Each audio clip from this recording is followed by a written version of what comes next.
बिस्मिल्लाहिर्रहमानिर्रहीम। अस्सलाम वालेकुम। आप देख रहे हैं हालात। मैं हूं सईद चौधरी। क्या पीडीएम का लॉन्ग मार्च जो 23 मार्च को हो रहा था वो मुलतवी होने जा रहा है? अगर मुलतवी होने जा रहा है तो उसकी क्या वजूहत हो सकती हैं और क्या कोई मतबादल अरेंजमेंट इन्होंने किया हुआ है हुकूमत को टफ टाइम देने के लिए? इस पर बात करेंगे। और वज़ीर आज़म साहब का आज फिर तर्जुमानों से खिताब था, उनके साथ मीटिंग थी। उन्हें वहाँ वो उन्होंने बताया कि मैं भाई आपका जो वज़ीर आज़म है ना एक ब्रांड है और काम ज़रा चुक के रखो, अपोजिशन हावी ना होने दें। इस तरह की बातें शातें। और फिर जो अहम कल का दिन है इस हवाले से कि जो पीटीआई का फॉरेन फंडिंग ममनुआ फंडिंग वाला जो केस है उसकी इलेक्शन कमीशन में समाअत हो रही है। स्क्रूटनी कमेटी की रिपोर्ट जो है वो जांच पड़ताल मुकम्मल हो चुकी है, रिपोर्ट मुरतब हो चुकी है। और फिर कुछ सिक्योरिटी भी इलेक्शन कमीशन ने मांगी है कि पीटीआई ने तो पता कोई नहीं होता की करते ना, ठीक है ना, उनका जब कोई सिक्योरिटी प्रोवाइड करें। और वजारत दाखिला ने सुना कि 12 को एहलकार भेज दिए इनको, जबकि पता नहीं वहाँ क्या होता है, पीटीआई वाले कुछ जुलूस निकालते हैं। और ये फॉरेन फंडिंग वाला केस है ना, ये पीटीआई ने फ़रख हबीब जो हैं इनके वज़ीर मुमलिकत, उन्होंने नून लीग और पीपल्स पार्टी को भी इस हमाम में नंगा करने की कोशिश की हुई है। जो पीपल्स पार्टी और नून लीग का जो केस है उसमें और पीटीआई के केस में क्या मुमासलत है और क्या वो उनसे एक दूसरे से केस वो मुख्तलफ हैं, इस पर हम बात करते हैं। लेकिन इससे पहले थोड़ी सी बात, जो हमारे वज़ीर ख़जाना हैं शौकत तरीन साहब, फवाद चौधरी साहब और सारे वज़रा जो लगे हुए हैं कि जनाब महंगाई कम हो रही है, जनवरी में मज़ीद कम हो जाएगी वगैरह वगैरह, लेकिन जो इक़्तिसादी माहिरीन हैं वो इनकी बातों को झूठ का पलंदा करार दे रहे हैं। डॉक्टर कैसर बंगाली का तो आपने बहुत सारे लोगों ने सोशल मीडिया में भी चल रहा है। और फिर नस्ट का जो स्कूल ऑफ सोशल साइंसेस है, उनके जो प्रिंसिपल हैं डॉक्टर अशफाक हसन खान साहब, वो भी माहिर इक़्तिसादियात हैं, उन्होंने बड़ी ख़तरनाक बातें की हैं।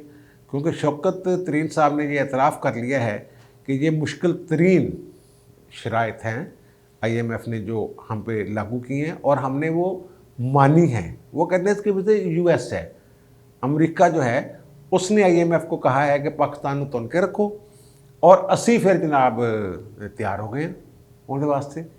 ये बड़ी उन्होंने कहा ना, मैं तो जो सेल्स टैक्स था पता नहीं लेवी था वो ज़ीरो करना चाह रहा था, लेकिन उनका नहीं जी टैक्स लाओ वगैरह वगैरह। और वो कह रहे हैं कि जनवरी में कीमतें कम होंगी। लेकिन ये जो जिन इक़्तिसादी माहिरीन का जिक्र किया है, ख़ास तौर पर डॉक्टर अशफाक हसन खान साहब, वो कहते हैं कि जनवरी में जो अफरात ज़र है उसकी शरह 13 से 13.5% पर पहुंच जाएगी और महंगाई का एक तूफ़ान आएगा, एक सैलाब आएगा जो सब कुछ गरीबों के घर ही बहाने हो रहे हैं। इन्होंने क्यों होना, अमीरां नूं क्यों होना, इन्होंने तो कोई फ़र्क नहीं पैना, वो तो मैनू थोनू फ़र्क पैना। और फिर वो ये कह रहे हैं कि जो ये बिल लेके आए हैं मिनी बजट जिसको कह रहे हो वो, और स्टेट बैंक, ये अगर मंजूर हो जाते हैं पार्लियामेंट से और पार्लियामेंट के अरकान मुज़ाहमत नहीं करते, अपनी पार्टियों के साथ रहते हैं, लगे रहते हैं, तो वो कहते हैं कि ये एक बहुत बड़ा जुर्म, कौमी जुर्म होगा।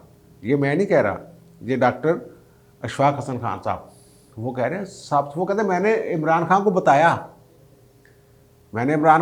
जनाब ये ना करें, ये हो सकता है, ये हो जाएगा। और वो इमरान खान साहब शायद ये कह रहे हैं कि मुझे पता ही नहीं की हो रहा की नहीं हो रहा। वो कौन सा इक़्तिसादी माहिर है इमरान खान साहब? उन्होंने तो जो पट्टी पढ़ाई जाती है उनको तो ये बताया जा रहा है जनाब कर्जे लेने हैं, कैसे लेने हैं, और वो धड़ाधड़ लिए जा रहे हैं। और उनको जो पीडीएम के जो सरबराह हैं उस पर फवाद चौधरी साहब को बड़ा एतराज़ है जनाब कि बदकिस्मती है कि फजल रहमान जैसा शख्स, फजल रहमान ने क्या किया है यार? फजल रहमान ने ना कभी पार्टी बदली है, ना कभी उस पर कोई ऐसा इल्ज़ाम लगा है जैसा आपकी पार्टी के लोगों पे लगता रहा है, ना वो किसी माफिया का हिस्सा, उस तरह का माफिया पैसे लुटने वाला उस माफिया का हिस्सा हैं। वो डीज़ल कहते थे, अब डीज़ल कहना भी बंद हो गए हैं क्योंकि कोई बात तो बन नहीं रही इनसे। और नैब हाथ नहीं डाल रहा। नैब ने एक दफ़ा नोटिस दिया तो उन्होंने कहा आओ मेरे हाल मैं थोड़ा दसांगा एहतसाब होंदा की है। तो ये सारी सूरत हाल है, बड़ी बुरी तरह पाकिस्तान जो है शिकंजे में फंस गया है। और ये जो इक़्तिसादी माहिरीन हैं उनकी जो बातें सुने तो वो तो यही लगता है जो अपोजिशन कह रही है कि ना पाकिस्तान को गिरवी रख दिया गया IMF के सामने। और देखें, बंदा कोई मुल्क दुनिया में तन्हा नहीं सफ़र कर सकता, उसको कहीं ना कहीं से रवाबत जो हैं वो रखने पड़ते हैं किसी न किसी मुल्क से।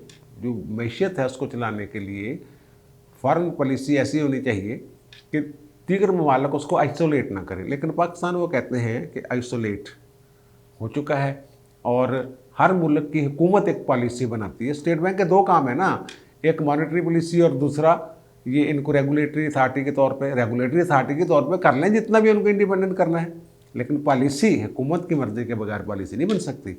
ये बांग्लादेश दीगर जो हमारे सार्क के ममालिक हैं उनमें जो भी उनके मरकज़ी बैंक हैं उनकी जो पॉलिसियाँ होती हैं वो पॉलिसी साजी में हुकूमत का बंदा होता है साथ, जैसे सेक्रेटरी ख़जाना होता है या वज़ीर ख़जाना होता है। हमने इनको बिल्कुल ही मादर पिदर आज़ाद कर दिया, जो दिल करे आए, IMF के पैसे पड़े वो उठा के उनको दे दे। पाकिस्तानी हुकूमत को कर्जा नहीं देना, पाकिस्तानी हुकूमत जो है वो मार्केट रेट पे बैंकों से, प्राइवेट बैंकों से पैसा उठाए। ये बहरहाल देखें, अल्लाह करे बेहतर हो जाए, लेकिन ये जो इक़्तिसादी माहिरीन है वो तो बहुत डरा रहे हैं। और दूसरी बात जो आपके वज़ीर-ए-आज़म साहब ने कही है अपने तर्जमानों से कि जनाब उठा के रखें काम अपोजिशन के ख़िलाफ़, उन्होंने सिर न चुकन दो, किसी सूरत हावी ना हो, वो आप फ़ख्र कर सकते हैं कि आपका वज़ीर-ए-आज़म एक ब्रांड है, वो अपोजिशन के लीडरों की तरह नहीं है, करप्ट नहीं है वगैरह वगैरह, वो मार नहीं खाता, चोर नहीं है, डाकू नहीं है।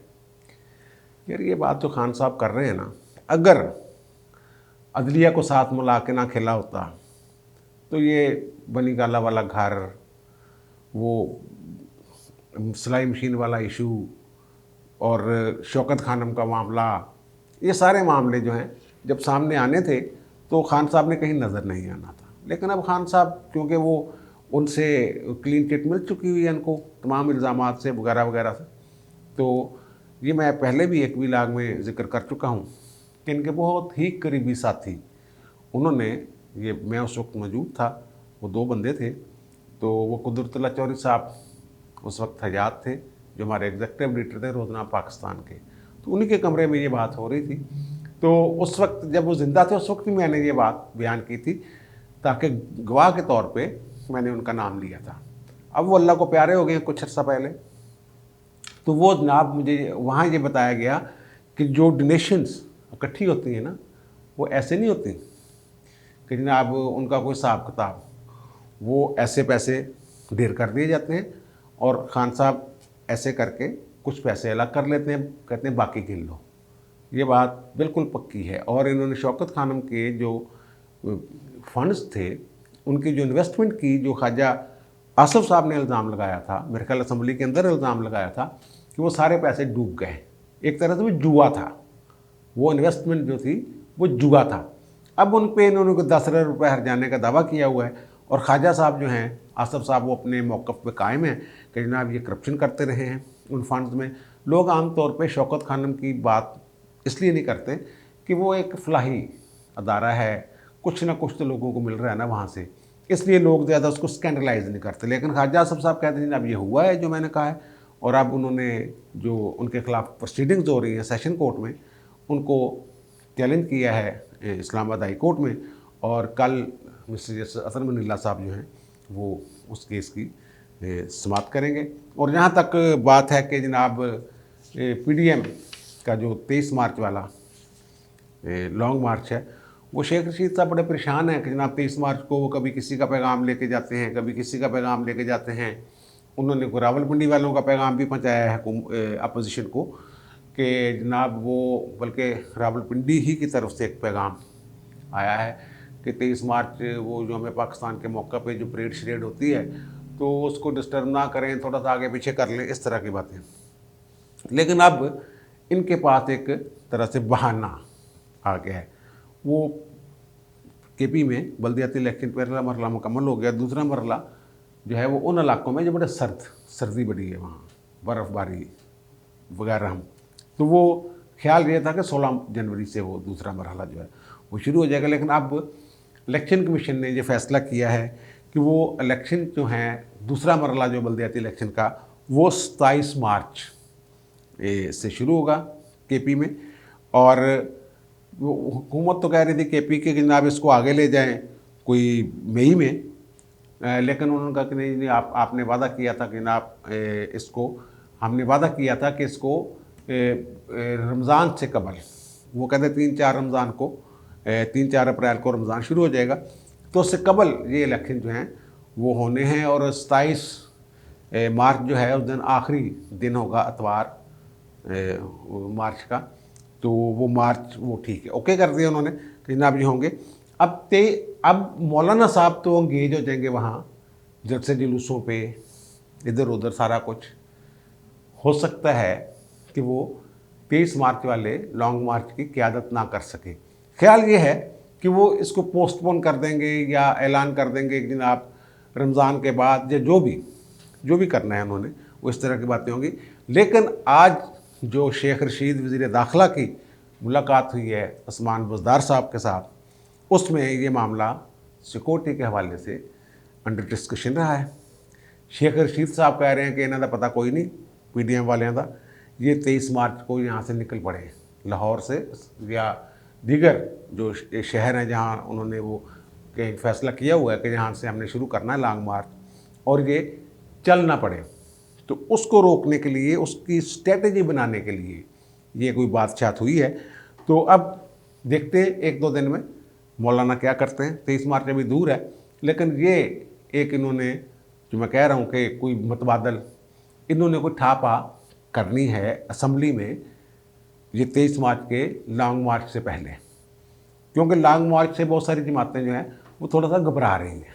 मौलाना साहब के पास तो इतने बंदे हैं ना, और फिर अरेंजमेंट ये वो सारा कुछ, MP MNAs की ड्यूटियाँ।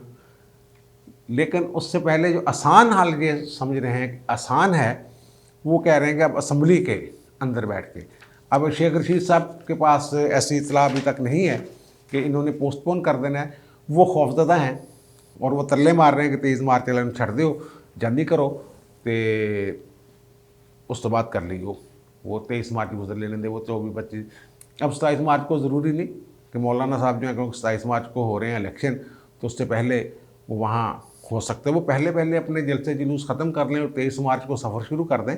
इस्लामाबाद का हतमी नहीं है, 100% नहीं है, लेकिन 90% ये ख्याल किया जा रहा है, ये इम्कान है कि ये पोस्टपोन कर दिया जाएगा। बल्दियाती इलेक्शन का बहाना हो जाएगा एक, और दूसरा हो सकता है उससे पहले कोई ये वारदात डाले असम्बली में, कौमी असम्बली में, अदम एतमाद वगैरह जो भी मामला है वो हो जाए। अब आते हैं हम बात जो कल पेशी है इलेक्शन कमीशन में। अकबर बाबर साहब की दरख्वास्त है, 6-7 साल हो गए हैं। उन्होंने कहा कि जनाब जो पाकिस्तान का कानून है ना, इलेक्शन एक्ट 2017, उसका सेक्शन है 204। वो ये कहता है कि कोई सियासी जमात डायरेक्ट या इनडायरेक्ट, बिलवास्ता या बिलावास्ता, किसी गैर मुल्की हुकूमत से, किसी मल्टीनेशनल कंपनी से, किसी निजी कंपनी से, वो जिनका मफाद होता है ना, मफाद वाले लोग, या गैर मुल्की फ़र्द से कोई चंदा फंड नहीं ले सकती। कोई सियासी जमात अगर लेगी तो गैर कानूनी होगा, और कानून के तहत फिर अगर ये साबित हो जाए कि वो पार्टी फॉरेन फंड वसूल करने की मुर्तकब हुई है, तो फिर उसके खिलाफ रेफरेंस भेजता है इलेक्शन कमीशन सरकार को, और हुकूमत पाबंद होती है। जैसे मैंने जिक्र किया, आइन में लिखा हुआ है कि इंतज़ामिया इलेक्शन कमीशन के अहकामात मानने की पाबंद है, तो वो भेजती है। तो फिर वो रेफरेंस 15 दिन के अंदर अंदर बना के सुप्रीम कोर्ट को भेजते हैं कि इस फ़लाँ ये जुर्म सरजद हुआ है, तो इन पे इस जमात को बैन कर दिया जाए। ये पाकिस्तान में मेरा ख्याल एक ही जमात अब तक बैन हुई है मुकम्मल तौर पे, 1958 में। ये जो वली खां अब्दुल गफ्फार खान साहब की जो जमात थी, जो बाद में अवामी नेशनल पार्टी बन गई, तो वो एक दफ़ा बैन हुई थी। लेकिन वो बाकी कहते हैं कि अभी तक कोई जमात उस तरह बैन नहीं हुई। इन्होंने तहरीक लब्बैक पे वगैरह कहा कि हो रही होगी बैन, ये वो मैं कह रहा था नहीं बैन नहीं हुई यार, अभी पता नहीं कितना बैन करी जा रहे हो। अब उसमें बहुत सारे सबूत ऐसे अकबर एस बाबर साहब के हाथ में हैं कि इन्होंने फॉरेन फंडिंग ने बुरा नहीं समझते सी, ये जाते थे और वो पता नहीं नकवी साहब और पता नहीं कौन कौन से लोग और इनके जो वकील थे ब्रॉडशीट वाले वहाँ, वो उनके भाई ये सारे पैसे वोसे इकट्ठे करके देते थे और कोई हिसाब किताब नहीं होता था। अब ये कह रहे हैं नून लीग और पीपल्स पार्टी वालों ने भी ऐसे ही किया हुआ है। इनमें फ़र्क ये है, इन पे इल्ज़ाम है कि इन्होंने ममनुआ फंडिंग इन पे पीटीआई पे। अच्छा हाँ, एक और बात, क्योंकि जो जब जाती है ना शीट, बैलेंस शीट कह लें आप उसको, हिसाब किताब खाता इलेक्शन में जमा करवाया जाता है तो उस पर दस्तखत होते हैं, एक तरह से बयान अल्फी होता है कि जनाब ये जो मैं दे रहा हूँ मेरे इल्म के मुताबिक दुरुस्त है, जो मैं कवायद पेश कर रहा हूँ। अगर वो झूठा निकल आए तो फिर 62(1)(f की कार्रवाई होती है कि जिस साहब ने वो दिया, इमरान खान साहब ने पार्टी के हेड के तौर पे उनके दस्तखत हैं, तो फिर वो कहेंगे जनाब ये सादक और अमीन नहीं है। अगर ये साबित हो जाता है कि ये सारे इनके कोई पहले 6-7 अकाउंट थे, फिर 11, फिर 12, फिर 27, 24, इस तरह को 2 दर्जन के करीब ऐसे अकाउंट्स ये बताए जाते हैं कि जहाँ बाहर से पैसे पूसे आते रहे हैं और खुफिया रखे हुए थे। ये कह रहे हैं पीटीआई वाले कि पीपल्स पार्टी और नून लीग ने भी अपने कुछ अकाउंट जो है ना बैंक अकाउंट पार्टी के वो छुपाए हैं, और वो कहते हैं कि जनाब नून लीग ने 9 और पीपल्स पार्टी ने 11 बैंक अकाउंट्स खुफिया रखे हैं। जनाब ये करोड़ों रुपए 2008 में जब हुकूमत आई है पीपल्स पार्टी की, तो इन्होंने पार्टी फंड के तौर पे लोगों से बड़ा माल इकट्ठा किया है किन नाम पर, इस तरह की बातें शातें की हुई हैं उन्होंने। वो कह रहे हैं कि जनाब ये इनके पास रसीदें नहीं हैं। ये जो फ़रख हबीब साहब है ये फरमा रहे हैं कि नून लीग और पीपल्स पार्टी के पास रसीदें नहीं हैं, लेकिन बैंकों में जो पैसे पड़े हुए ये कहेंगे हमने लोगों ने नकद ये पैसे दिए हैं। और अगर वो कह रहे हैं कि नकद पैसे दिए हैं और बैंकों में हिसाब मौजूद है, वो अगर या तो खा गए होते हैं ना, या कोई बंदा कहता है जनाब एम ही मेरे खाते च पात था, इन्होंने मैं तो नकद देते कोई नहीं, उन्होंने ये बताया कि नकद दिए हैं लोगों ने और उसका हमने बैंक में जमा करवा दिया है। इसमें फॉरेन फंडिंग ममनुआ फंडिंग नहीं है। ये गफलत हो सकती है कि जो स्टेटमेंट है वो जमा करवाने में गफलत, इसको मुजरमाना गफलत कह सकते हैं या कोई और नाम दिया जा सकता है, लेकिन ये कानून के तहत ये ममनुआ नहीं है। ये कह लें कि इंसानी गफलत, एक इंसानी गलती, सहव, ये वो है जो पीटीआई, जो नून लीग और पीपल्स पार्टी पर इल्ज़ाम हैं उनकी नौयत सहव की है, दीदा दनिस्ता नहीं है। अगर दीदा दनिस्ता है भी, ये 6-7 साल से चल रहा है केस, 2013-14 से ये वाला जो है पीटीआई वाला, तो वो आपने किया 2017 में 4-5 साल चलने देना उसको भी।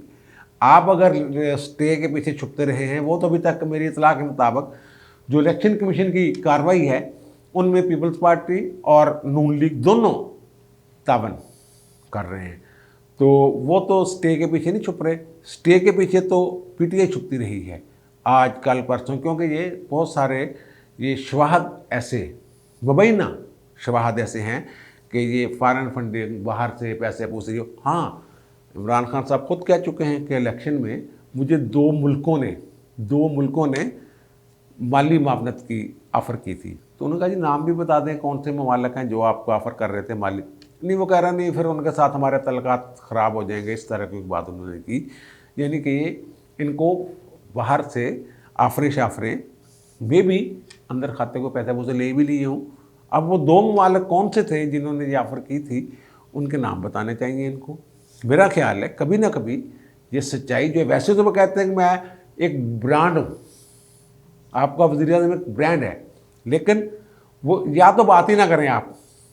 अगर आप बात कर रहे हैं कि जनाब मुझे 2 मुल्कों ने ऑफ़र की थी कि इलेक्शन सर तो पैसे ले लो, पैसे लाओ, तो फिर आप बता दें वो कौन से ममालिक थे। चलो इतना ही बता दें कि आपके दोस्त ममालिक हैं, या कोई इसराइल से ऑफ़र आई थी या मोदी साहब ने ऑफ़र दी थी, इंडिया से ऑफ़र आई थी।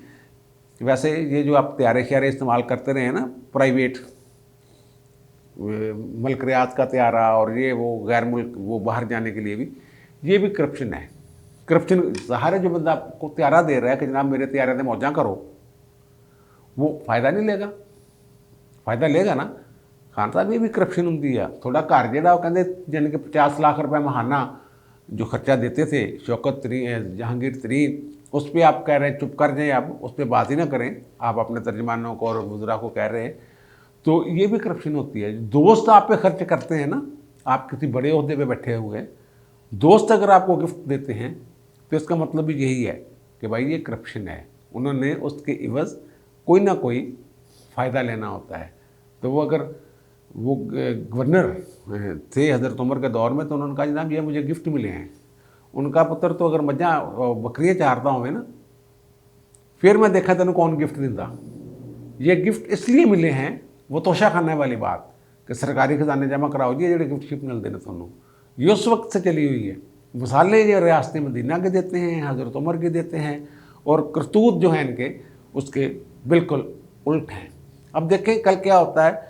और कल वैसे होना तो यही है कि अभी उन्होंने जो इंक्वायरी रिपोर्ट है वो उन्होंने इनको इनके हैंड ओवर करनी है फ्री कैन के, कि जनाब लो देख लो पढ़ पुढ़ लो, उस तो बाद फिर अगली पेशी दे गल अगे बढ़ावांगे।